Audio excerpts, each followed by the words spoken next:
Hello guys, আসসালামু আলাইকুম। কালকে ছিল রবিবার, তো রবিবারের সন্ধ্যাবেলা তো আমি এখানে নিয়ে নিয়েছি কুমড়ো, মিষ্টি কুমড়ো, আর এখানে আছে ধনেপাতা আর ছিল বেগুন। তো এগুলো সবগুলোই হবে চপ। তো তার জন্য এখানে আমি ব্যাটার রেডি করে নিয়েছি, তো বেসম দিয়ে। আর এই যে আমি এবার মিষ্টি কুমড়োটা ভাজবো প্রথমে।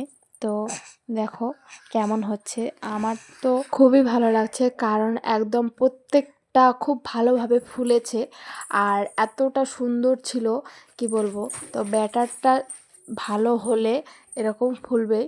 তো আমার ব্যাটারটা আজকে খুবই ভালো ছিল, তো সেই জন্য সব কিছু ফুলেছে। তো দেখো বেগুনগুলো দেখে তো জাস্ট মনটা জুড়ে গেল। মানে কি বলবো, একদম দোকানকেও হার মানিয়ে দেবে এরকম ফুলেছে। তো তামিমের বাবা আমাকে বলছে যে এটা 10 টাকা, এটা 5 টাকা। তো ভাজতে ভাজতে একটু মজা করছিলাম। আর তোমরাই বলো দেখে যে কতটা ফুলেছে আর কেমন লাগছে জিনিসগুলো দেখে। তো খাওয়ার থেকে এই যে পারফেক্টভাবে বানানো হচ্ছে এই জিনিসটা দেখেও কিন্তু মনটা ভরে যায়। তো অবশ্যই কিন্তু কমেন্ট করে জানাবে যে কেমন হয়েছে। আর খেতে কিন্তু খুবই দারুণ হয়েছিল। তো যেটা বরাবরই হয়, তামিমের বাবা আমাকে বলে যে তুমি বানাবে আর ভালো হবে না, এটা তো হতে পারে না। তো বইয়ের প্রশংসা না করলে আর এরকম দারুণ দারুণ খাবার পায়? বইয়ের প্রশংসা করলেই তো এরকম টেস্টি টেস্টি খাবার পাবে, তাই না? তাই তোমাদের বলছি বেশি বেশি করে বইয়ের প্রশংসা করো, তাহলে এরকম টেস্টি টেস্টি খাবার পাবে।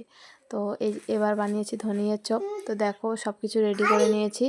এটা হচ্ছে ধনিয়ার চপ, আর এটা ছিল মিষ্টি কুমড়োর চপ, আর এটা ছিল বেগুনি, মানে বেগুনের চপ। তো দেখো সবগুলো পারফেক্ট ভাবে ফুলেছিল। আর আমার ভিডিওগুলো যদি তোমাদের ভালো লেগে থাকে অবশ্যই একটা ফলো করবে। এরকম দারুণ দারুণ ভিডিও দেখার জন্য লাইক করবে, ফলো করবে।